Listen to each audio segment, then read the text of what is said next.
I do feel like people put too much pressure on themselves to make things perfect with marriage in a season of life where it might not look like what people say that you need. You might think, okay, we need this certain amount of time together, and if we don't get it, we have a bad marriage. Don't put too much pressure. If you and your husband have a good, solid relationship, and of course there's ups and downs in all relationships, but that if you don't go to these weddings, that you're, sabotaging your marriage and you should do this thing. And so you're putting more pressure on something that's already a little bit hard. You're just going to have to make best do with this situation without having too much guilt about what you should or shouldn't do. My name is Lisa, mother of 8 and creator of the blog and YouTube channel Farmhouse on Boone. On this podcast, I like to talk about simplifying your life so you can live out your priorities. I help you learn how to cook from scratch and decorate on a budget through this podcast and my courses, Simple Sourdough and the Simple Sewing series. I also help people reach their goals from home through my business course, YouTube Success Academy. I will leave links to these resources in the show notes and description box below. Now let's get into the show.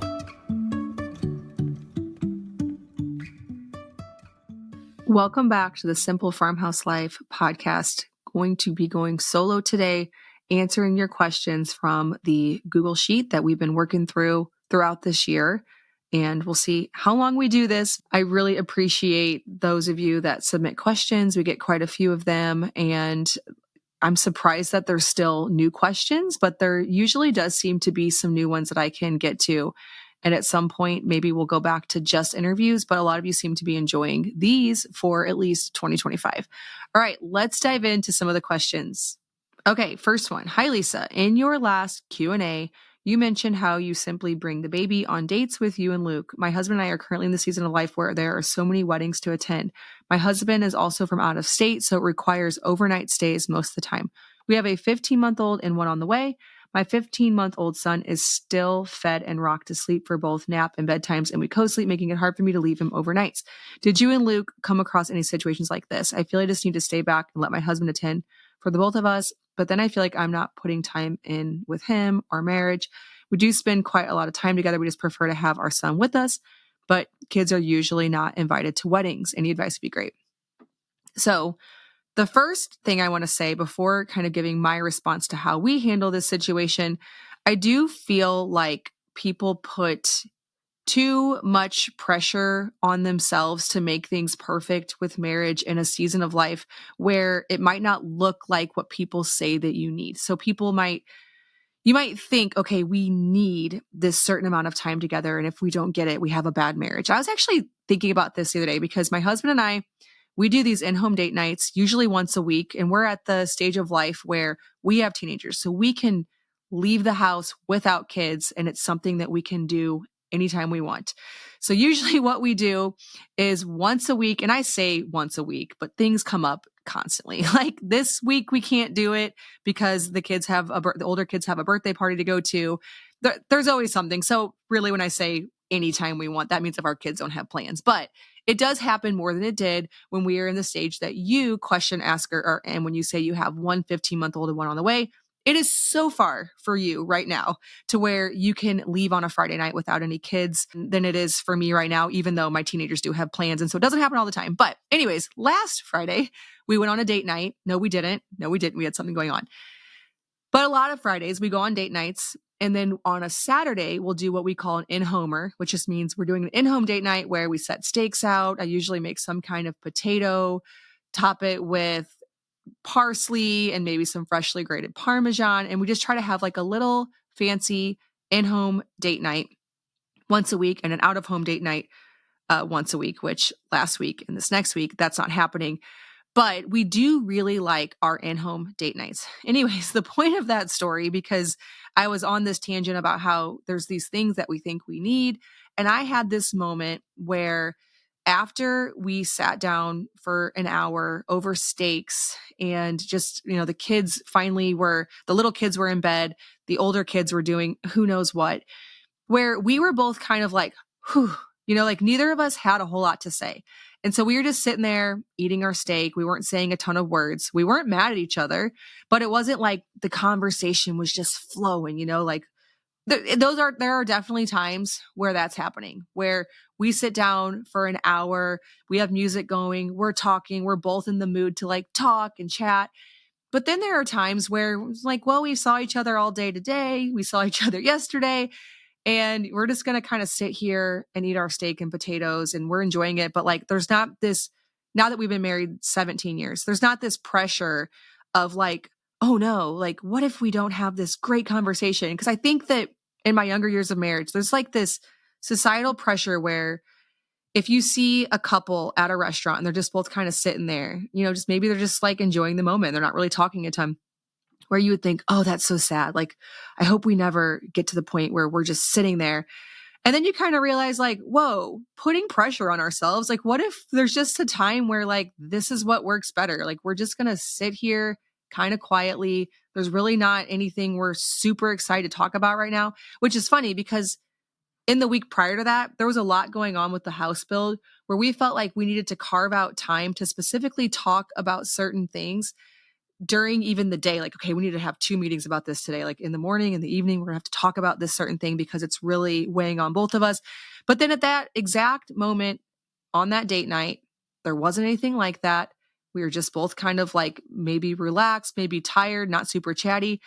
And I think the thing I was thinking in my head was, oh, this would have probably bothered me 15 years ago because I would have thought like, oh, we need to be, like having an engaging conversation. So all that to say, before I answer your very specific question about leaving your 15-month-old for the wedding, don't put too much pressure. If you and your husband have a good, solid relationship, and of course there's ups and downs in all relationships, but that if you don't go to these weddings, that you're, sabotaging your marriage and you should do this thing. And so you're putting more pressure on something that's already a little bit hard because you're not really at the stage yet where you can leave your 15-month-old.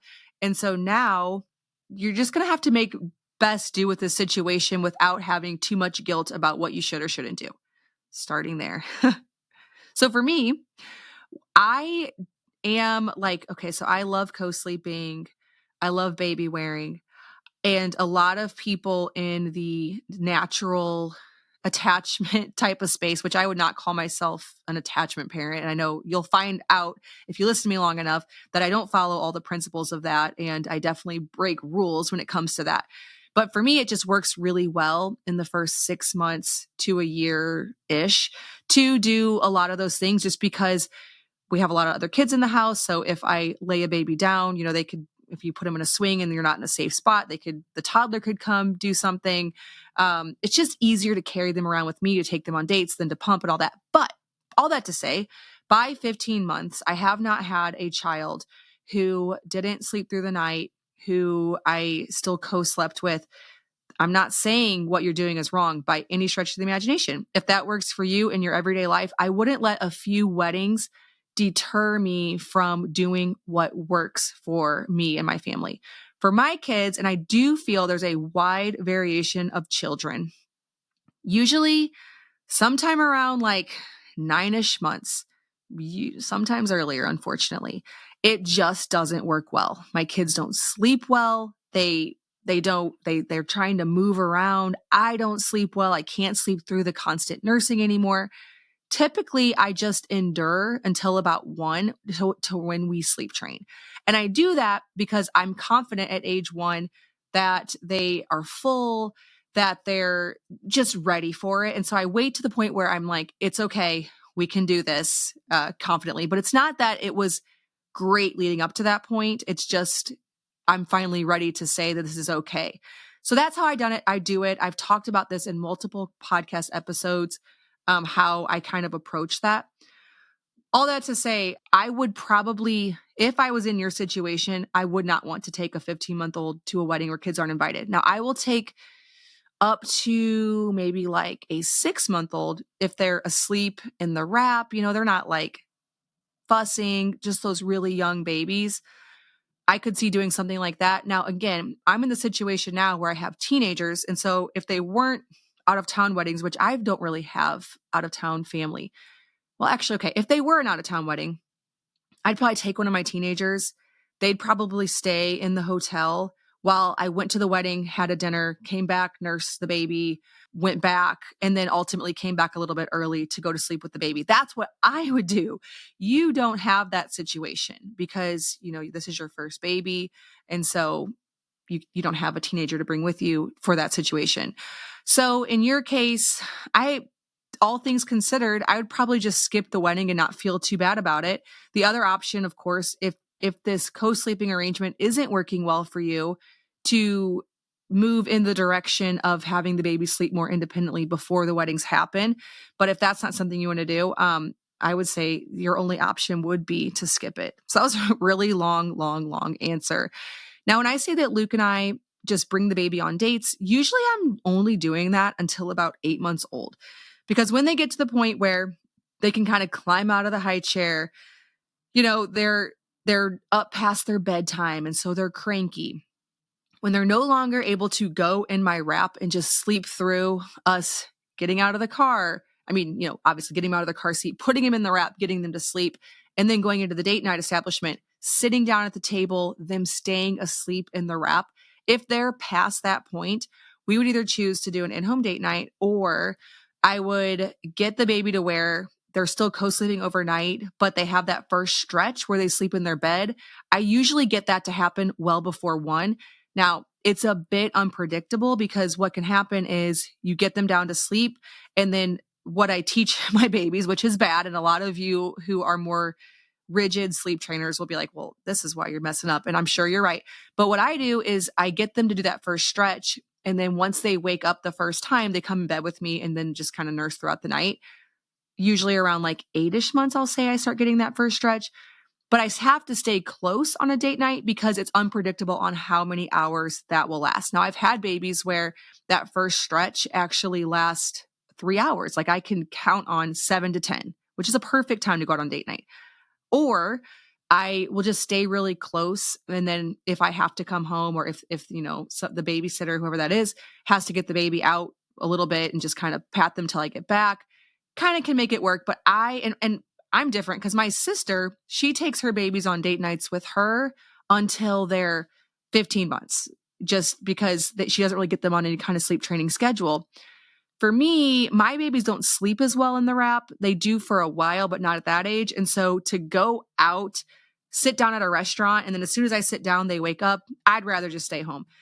So it kind of just depends on your baby, their personality, your personality.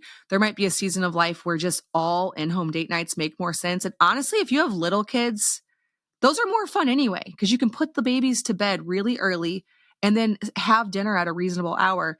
For us, it's hard because we have children who are always up on a regular basis later than us. And so carving out a space in our home where we can be alone and have a separate dinner, it usually has to happen late because we have to have already fed all the other kids, got the little kids in bed, got the bigger kids kind of on whatever they're doing for the night, and then make the dinner. And so it ends up being very late. Whereas when we had only little kids like that, even though, okay, so that's the time when you don't have babysitters in your family, but that's the time when you have an early night, you can make yourself a dinner. So there's kind of like, yeah, when they're older, you almost have to leave to have this private time and they can babysit. Or when they're younger, you can do that just without a babysitter. So I went on more than just that wedding question, but hopefully that answers your question. Don't put too much pressure on yourself. If this is what's working right now, just remember with motherhood, everything is very, very temporary. So you have a 15-month-old right now who co-sleeps, and this is your first child. So it might seem like you're going to be in this season forever. And with one on the way, you might be in it for a while, but it'll just continue to change. And so I'm sitting here as somebody who has an almost 2-year-old as my youngest current child.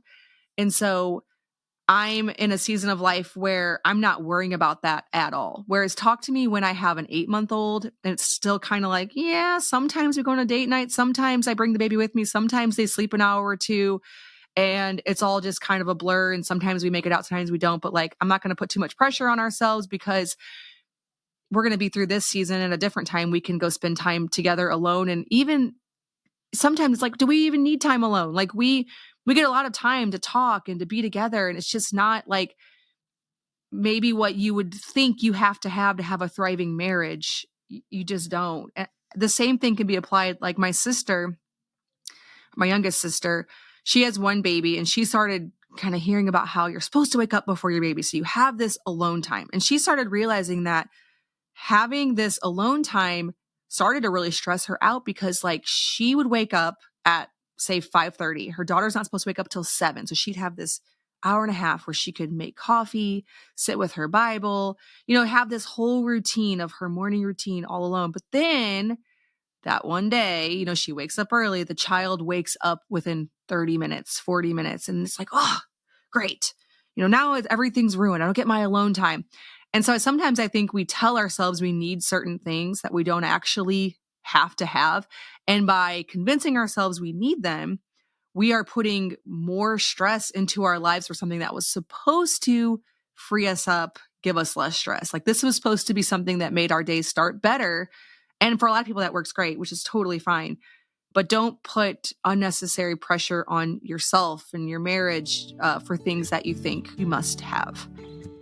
All right, taking a quick break to tell you about something that we love in our home to stock our pantry, our fridge, our freezer with high quality, nourishing ingredients, things like grass-fed butter and cheese and raw cheese and cream and grains, whole grains, and that is Azure Standard. If you aren't familiar yet, Azure Standard works like a co-op model, so like-minded individuals all pool and order together and meet at a drop location where a big truck comes in and brings all of your goods that you probably have a hard time sourcing locally. If like me, you like to mill your own grains or consume grass-fed raw cheese, it can be hard to find those things in your local area, but there are a lot of people who likely already in your area enjoy and want those things. And so if you go over to the Azure Standard website, AZUREstandard.com, you will likely find that there's already a drop location in your area. We have several in our area, not very far away. If there isn't one, which there likely will be, you can start one. Pulling together people who also want these awesome products in their home, don't know where to get them, this is a great solution for you. I want you to go over to the Azure Standard website, again, AZUREstandard.com. Check out their seasonal produce. Check out the great prices on a 50-pound bag of hard white wheat. They have smaller quantities too, but if you want to get started in some of that stuff and some of the sourcing, this is a great place to start. Azure Standard is offering Simple Farmhouse Life listeners 15% off your first order of $100 or more to a drop location with the code SIMPLE15. There will be a link in the show notes below for you to check this out and get in on this special deal. If you've ever wanted to try Azure Standard, now is the perfect time. Again, use the code SIMPLE15 over at azurestandard.com. All right, back to the show. Okay, this one is about the new house. How do you anticipate having the fridge and the pantry to work out for the flow of the kitchen? Thanks for sharing updates about the house. So exciting. So this is one of those things that I think will be great. We actually have a place we could put it in the kitchen outside of the pantry. And so basically what we would do is there's almost like a pantry cabinet in the kitchen that will store a lot of grains and various other things. There's a spot here just outside of the pantry next to, or kind of like one doorway over from the oven and the kitchen island, if you will. It's really going to be more like a table. And then we have another spot inside the pantry where there'll be the fridge and freezer. Those could easily be swapped, but I almost feel like I'm going to rely as much on the things that are in that cabinetry as I am the ones inside the pantry. And ultimately they're not steps, like they're just steps away from each other.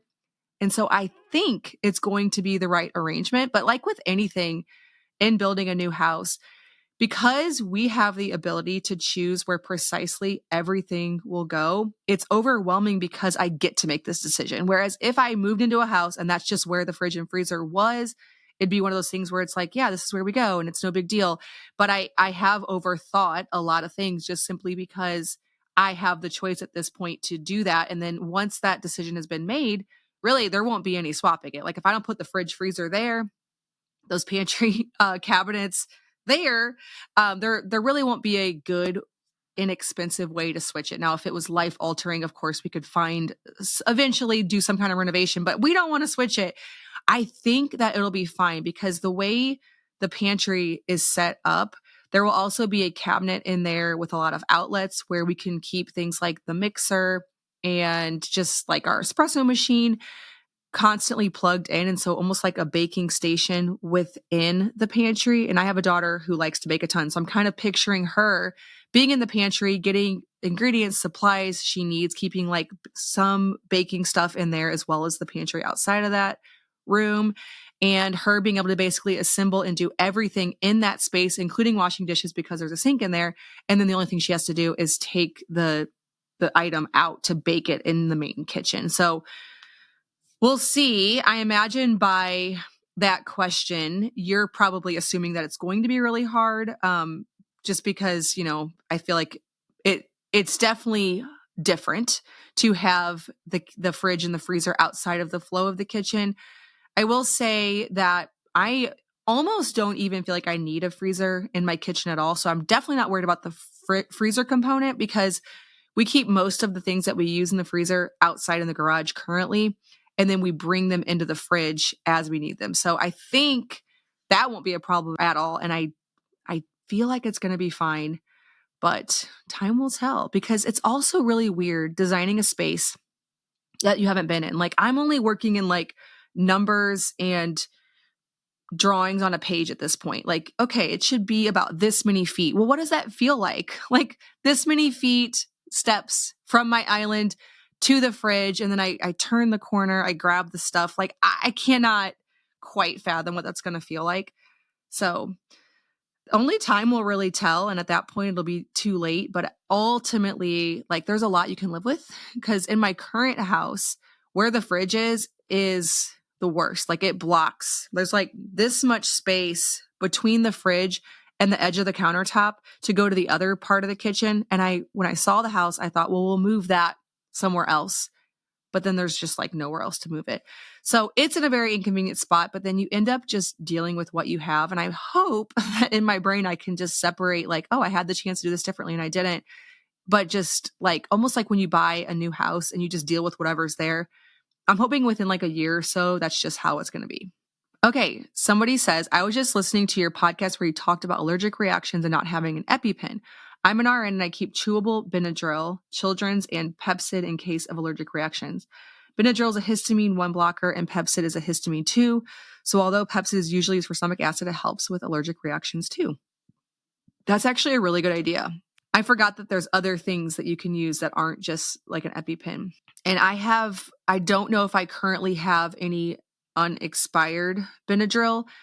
I do the thing where, like, if a child has some kind of reaction, you buy it, you keep it on hand, but then you end up not using it. And so then it just sits up there. But I think it is wise and it makes sense what you're saying to check that, and then to have that as an emergency preparedness thing just in stock and on hand if you are further from a hospital like I am. So I think that's really smart and a good reminder.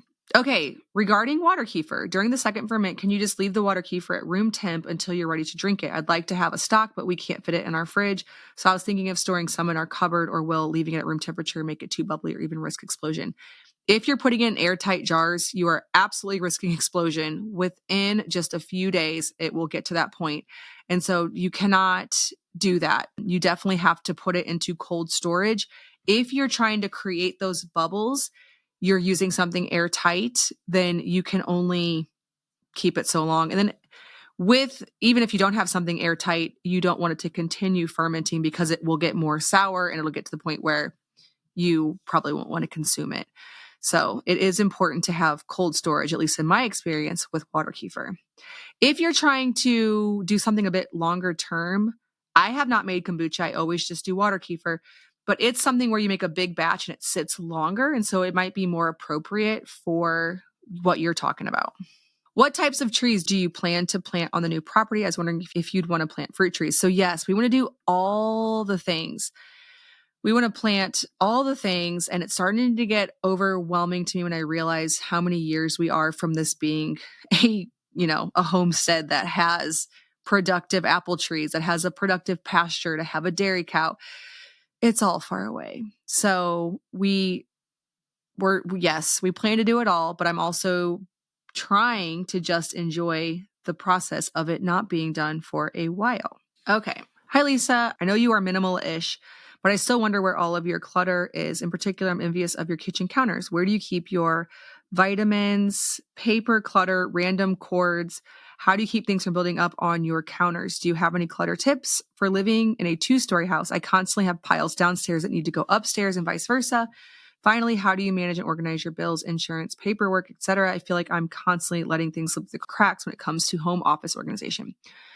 So I definitely am into kitchen counters being clear. I cannot stand to cook on a counter that has stuff charging, plugged in, cords everywhere, any kind of paper, just basically anything. I think that those are the big things. So I have spots that just aren't the kitchen counters. Like we have a cabinet where we keep all of our supplements. We have another spot where paper clutter comes in, like your mail, that well, first of all, I throw away anything very quickly that I know we don't need. And the longer you have a household, you learn the things you do and don't need. So before we moved, I was going through absolutely everything. And one of the spots that I tackled was our home office organization stuff, where over the years, because I've been married 17 years, we owned our first home almost 17 years ago. We bought it in 2008. So in this little Tupperware thing, plastic tote, I had just everything. I thought I had to keep like manuals and every property tax receipt since 2008 and just everything.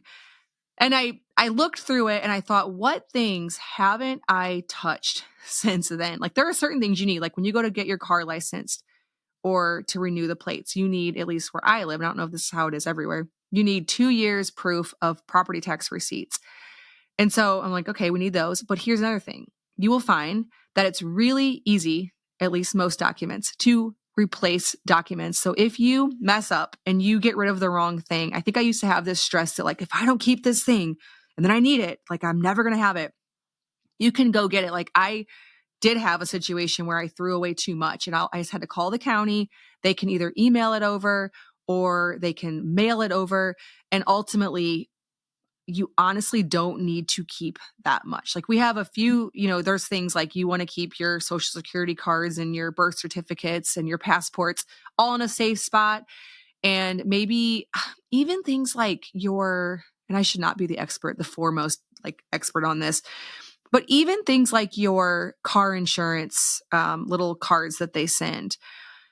I have had times where I've gotten pulled over and I did not have that because I am not the most organized person and I end up just getting rid of a lot of things, but I at least knew my login for my insurance. And so I had the proof of our insurance on my device. Now, is that a good idea? Because if you're in a place where there's no cell service, you're going to get a ticket for not having proof of insurance.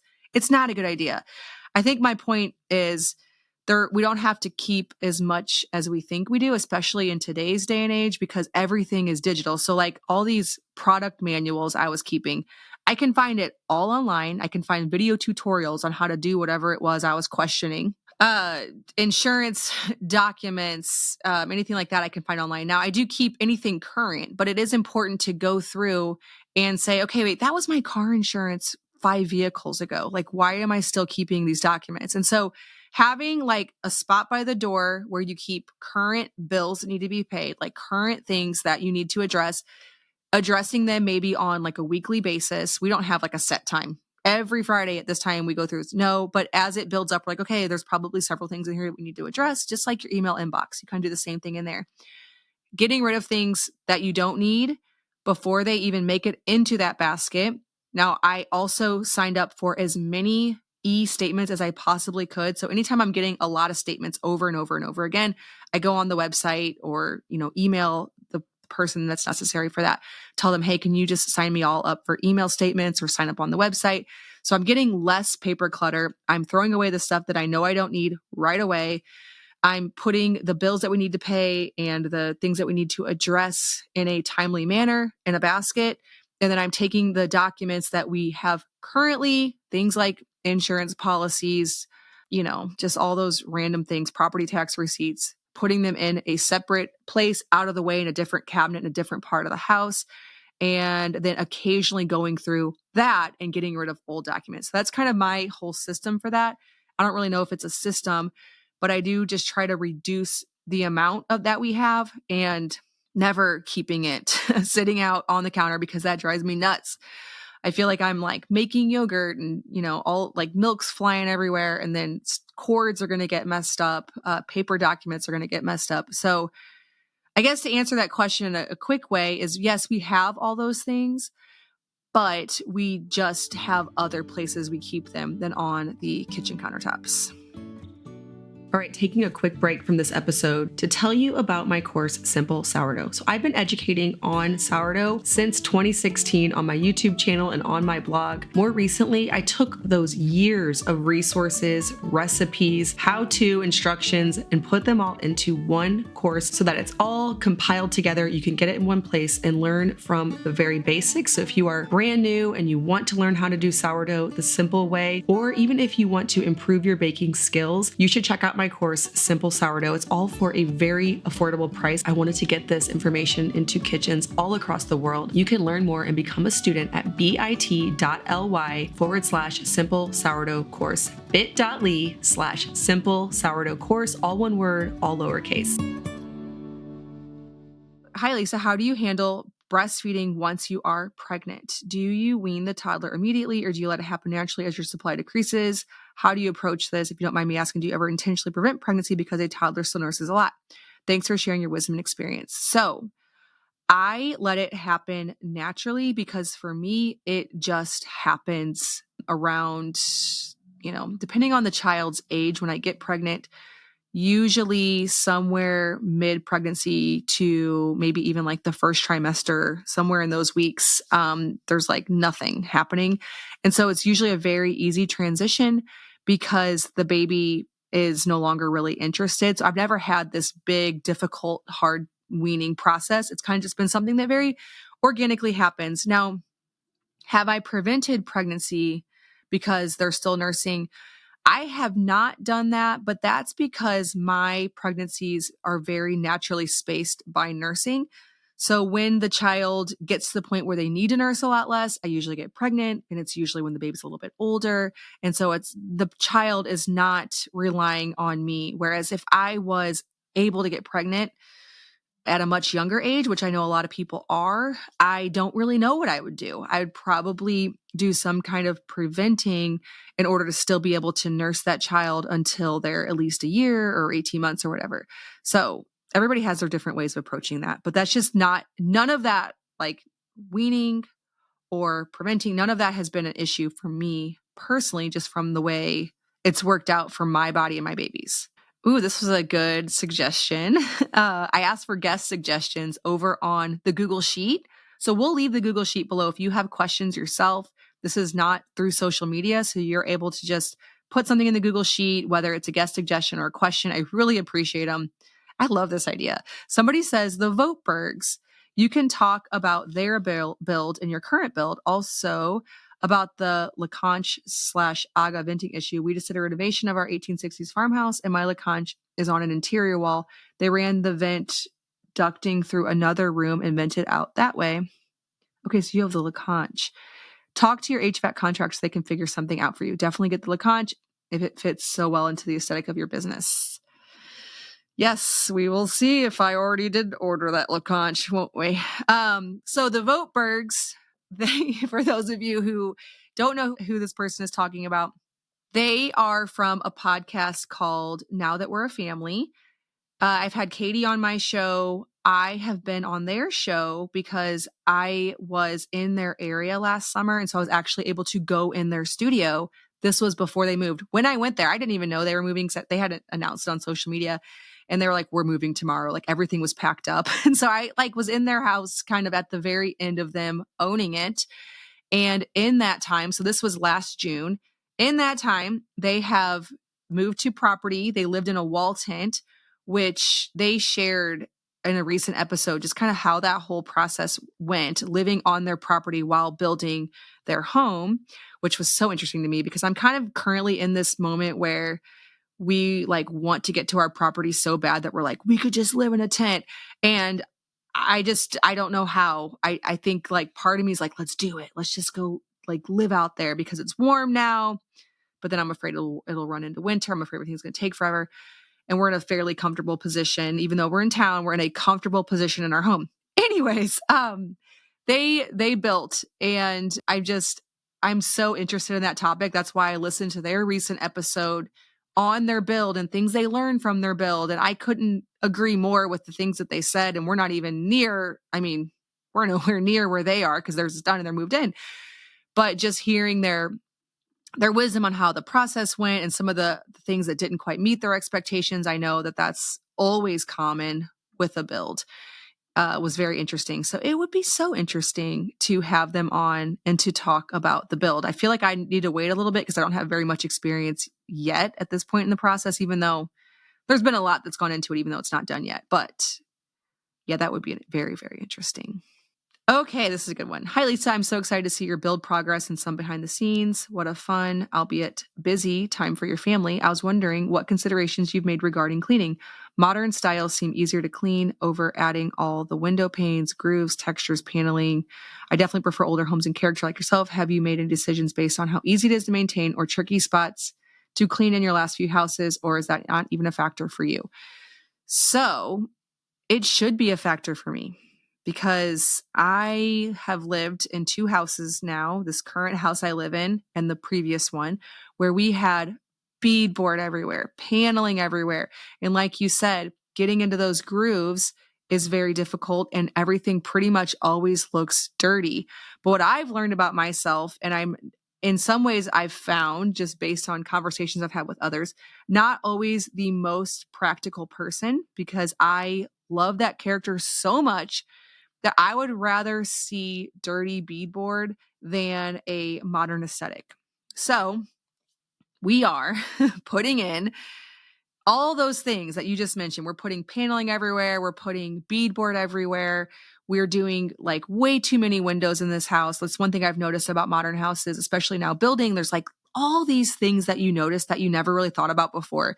But like the number of windows in old houses versus new houses is staggering. Like there's just like a fraction of the windows in new houses. And when you think about it, windows need maintenance. They, if you're getting wood windows, they need to be painted and, possibly reglazed. And just having like a wall with insulation, with siding and drywall, it doesn't have that problem. And so you make very valid points. And I'm not saying it wasn't actually, no, I never even thought about it as far as like, okay, so instead of having a hard to clean home, I will just do like a modern home. I think for me, for my personality, for like what makes me feel joyful in my space, I think I would rather have dirty, messy character than perfectly clean not. But that's not everybody's thought process. And honestly, I think my thought process with that is probably even less common. So you can weigh in. I've been making a lot of impractical decisions in this house, and I acknowledge that. Okay, my question is about long fermenting sourdough. I like to sort of wing it when I make my sourdough. It always comes out tasty bread, although not consistently the same loaf. Sometimes I use a spoonful of starter and sometimes I use a few cups. With a spoonful in my cool home, it takes about 30 hours until it's ready to bake. With a few cups, it sometimes takes as little as 8 hours. So my question is, are the digestive benefits significantly different if it's made with more starter, thus fermenting for a shorter time compared to true long fermentation, but with the same starter, just in lesser quantity? So I have to be honest that I cannot fully answer the question as far as the benefits. I do feel that you're probably getting a similar result, because if it's taking longer for the starter to have that action on the dough, that it's just taking longer to do that. Though I think I've come across where the longer the starter is interacting with the dough, even if you're doing like a super cold ferment in the fridge, the better the benefits are. So I have not done all of the science to run all the numbers on like how much gluten, how much phytic acid remains and all this kind of stuff. I think either way that you're getting a good product, and you found a way for it to fit into your life, which I think is great. I do just like you. If I have hardly any starter left in my jar and I pulled that jar directly from the fridge, like I just did yesterday morning. Was that the morning before? I think it was the morning before, but then it had to ferment forever because of this. I pulled a jar out of the fridge, so the starter was very inactive. There was probably only this much starter in the bottom of the jar. And I just poured in what I could. So it was probably a quarter cup, maybe less, for a 2 bowl recipe. So that's not a lot of starter. And it fermented, like you said, I think it was like 30 hours. So I think that was actually 2 days ago. And then I finally baked it this morning. But ultimately, same beautiful, tasty bread. And I think, if anything, your question encourages new bakers that it doesn't have to be so precise and you end up with a beautiful result. And the more you do it, the more you know that. As far as the benefits, I think if you're putting in quality ingredients and you're long fermenting, I think you're good. Now, there's, I'm sure, a lot of science behind it that you could explore deeper. I'm just not super sure. I don't have all the answers when it comes to that. Okay, do you ever get a gritty taste when milling your hard white wheat? If so, what do you do about it? It's the only one I've ordered that this happens with from Azure. I made 2 sandwich loaves with it, and it tastes like someone sprinkled sand in every bite, even after plenty of fermentation time and grinding at the lowest setting. Every other wheat I order is just fine. Thanks for influencing us to use freshly milled flour. We've all enjoyed the health and taste benefits from it.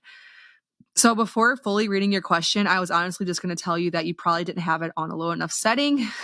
So you've already addressed that. You did have it on the lowest setting, and you said that this hasn't happened with other grains. So I'm assuming you have in your own kitchen with the mill that you have made bread that isn't gritty. I cannot say I've had this experience. I just assumed it was because of the mill that I use, and I use on the lowest setting and all of that. So honestly, I just don't have an answer to your question. I should have read that whole thing, but I I thought I was just going to simply tell you to put it on the lower setting. You're like, tried that. Nice try, lady. Trying to answer your question that easily. So sorry. I don't know the answer to that. Maybe somebody from the listeners will have the same experience, possibly an answer, and I can report back, because that happens a lot. I'll share things on here that I don't know. I will get either a comment or somebody in this question box who will say, oh, this happened to me and this is what I did. And so if I get that, I will have to answer that. But I have not had that experience with hard white wheat berries at all. I also do get mine from Azure Standard. Okay, this is a good / interesting question. And again, some of these I feel like funny answering, because it's like, I don't know if I have the answers. I can tell you what I do or what I personally think, but then there will be somebody else who would have the exact opposite answer. Hi, Lisa. I have 6 kids, 1 through 13, pregnant with number 7, and we homeschool. My kids are back and forth inside the house and playing in the garden all throughout the day. Especially the preschoolers get dirty, and the big kids often do as well. If it's not dirt and grass, it is a spill on their shirt during lunch, cooking, or whatever. All their clothes need to get washed every day. I completely relate with that. I consider it normal and don't get stressed about it. Now, my question, do you change their clothes when you go out? I mean, nothing formal, just meeting a friend in the park, going for a snack in a coffee shop, or the center. We are European city people. I sometimes feel like I don't want to be judged for being the dirty, big family, but don't want to spend energy on time on multiple outfits a day. I feel like my kids were a lot cleaner when I only had 2 or 3. Well, yes.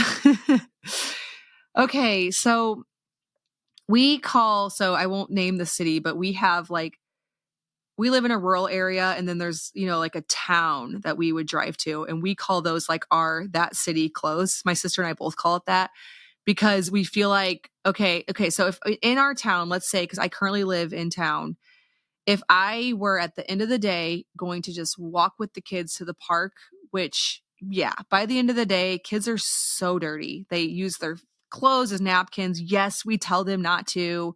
We remind them constantly, and, we're working on it. But kids, that's their napkin. They play outside, they play in dirt, they're not worried about it. If I were to just be walking to the park, I would not change them. If we are getting in our vehicle to go somewhere other than like my sister's house or my parents' house, I'm trying to think of some other examples, Luke's parents, like any grandparents, I wouldn't worry about it. If we're going somewhere in public, I will change their clothing. And so that's usually part of the thing. Like, we have a couple of things we do throughout the week. And that's one of the things that we have to do before we leave is get the kids all in new clothes. And I'm sure, there's plenty of times where we stop by something that we weren't planning to go to. And, we're getting the kids out. We're stopping for maybe like dinner somewhere or at the park. And you open the van door, you're like, oh, wow. Like, should we even go in here? I just would. As long as we all have shoes, I would just do it. Now, that happens because maybe it was something we weren't really planning to do. We were out all day long. I didn't bring extra clothes and we decided to stop in to get dinner somewhere. I would just do that. But ideally, I do, like, if we are planning to go somewhere, like to say that all day long, we know that at 5:00 at night, we are going to leave to go to this certain thing. I would definitely around, hopefully in a perfect world, around like 4:30, start thinking about, okay, who needs new pants? Who needs new shirts? Get your shoes, like kind of gathering up all those things.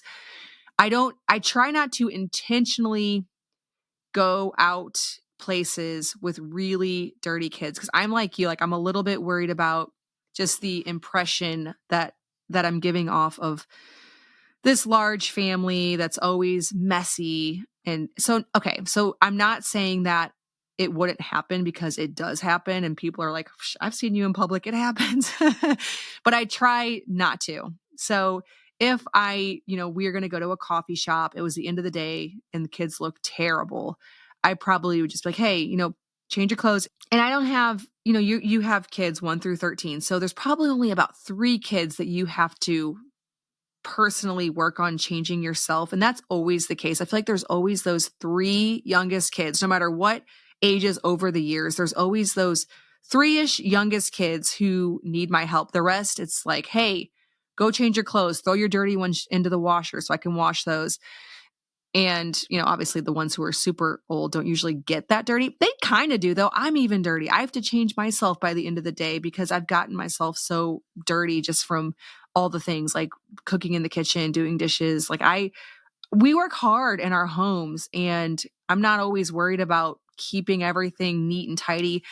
And so I can tell the older ones, like, change what you need to. Maybe your t-shirt looks bad, but your jeans are fine. Just get yourself sort of presentable before we go into public. I do try to do that. But again, like if I was going just to a park that I was walking to, I might not worry so much about it. It all just depends. Okay. So many more great questions. I really appreciate you all submitting them. I appreciate that you enjoy these episodes because they're fun to create and to just chat. And that's kind of why I started this podcast originally. So I really enjoy doing them. As always, thank you so much for listening, and I will see you in the next episode of the Simple Farmhouse Life podcast. Thanks, as always, for listening to the Simple Farmhouse Life podcast. My husband Luke and I and our 8 kids work together side by side on our little homestead and use our blog, podcast, and YouTube channel to reach other homemakers, home cooks, and homesteaders with practical recipes in daily family life. For everyday sourdough recipes, make sure to check out our blog, farmhousehomeboon.com, and to dig deeper, we do also offer a course called Simple Sourdough over at bit.ly/farmhouse sourdough course. That's all one word, bit.ly/farmhouse sourdough course. If you're looking to learn how we earn an income online, check out my YouTube course at bit.ly/farmhouse YouTube course, all one word.